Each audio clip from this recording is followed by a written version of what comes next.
The first time Elias Moreno stood beneath the vaulted crystal ceiling of the Aurelian throne hall, he felt very small. The chamber had been carved, grown, and sung into existence by an alien civilization older than recorded human history. Light refracted through living gemstones overhead, painting the assembled dignitaries in shifting hues of gold and violet.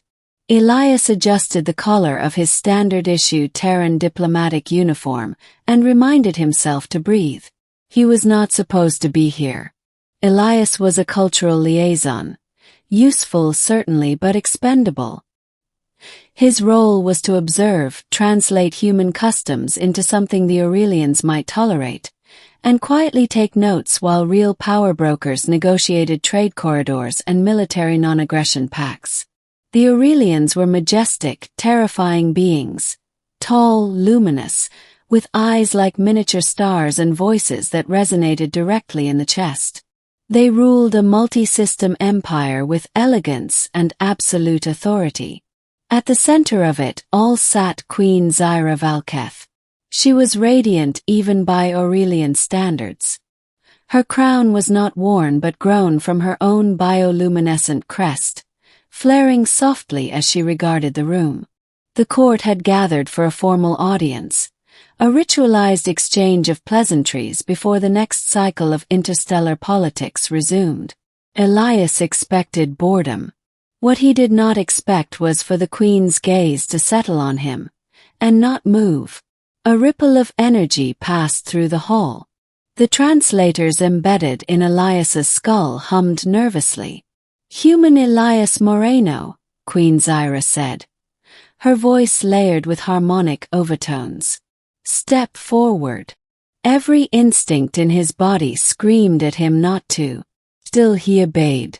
Humans had survived this long by walking into danger with their heads held high and their hands empty. He knelt as protocol demanded.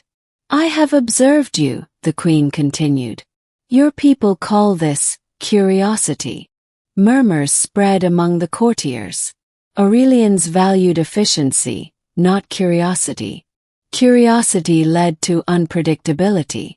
"Yes, your radiance," Elias said carefully. "We believe understanding begins with asking questions." "And courage," she replied. "You stood between my honor guard and a panicked delegation during the Virex incident." Elias swallowed. Someone was going to get hurt. Humans tend to intervene. The Queen's crest flared brighter. "Indeed. And you spoke to the Virex without weapons, without rank, without fear." "That's not entirely true," Elias said before he could stop himself. "I was terrified." The hall went silent. Then, astonishingly, Queen Zyra laughed, a sound like starlight shattering ice. "You admit fear," she said. "Yet you act regardless. This is not a trait my people possess." Elias sensed something shifting. Political gravity bending. Queen Zyra rose from her throne, towering above him. "Human Elias Moreno," she declared, her voice amplifying across the chamber.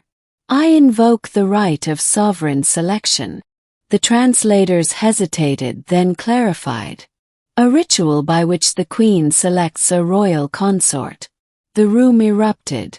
Aurelian nobles radiated shock and outrage. Human diplomats froze in disbelief. Elias's mind went blank. "Why your radiance?" he stammered. "There must be some mistake." "There is none," Zyra said calmly. "My people are strong, brilliant, united, yet stagnant. We have ruled for millennia, and we are dying slowly of certainty." She descended the steps until they stood face to face. "Your species is young, fragile, reckless. You persist despite the odds not because of perfection, but because of adaptability. You bond across differences. You imagine futures that do not yet exist." Her eyes met his, impossibly intense. "I choose you." The middle cycles that followed were chaos. Human governments panicked. Aurelian councils protested. Ancient laws were dissected, translated, and weaponized. Never in recorded galactic history had an Aurelian queen chosen an off-worlder, let alone a human, as consort. Elias was sequestered in a diplomatic spire, guarded by beings who could tear him apart molecule by molecule. He was interrogated, tested, scanned. They measured his biology, his psychology, his intentions. He passed none of their standards. And yet, Queen Zyra remained unwavering. She visited him not as a monarch, but as an equal.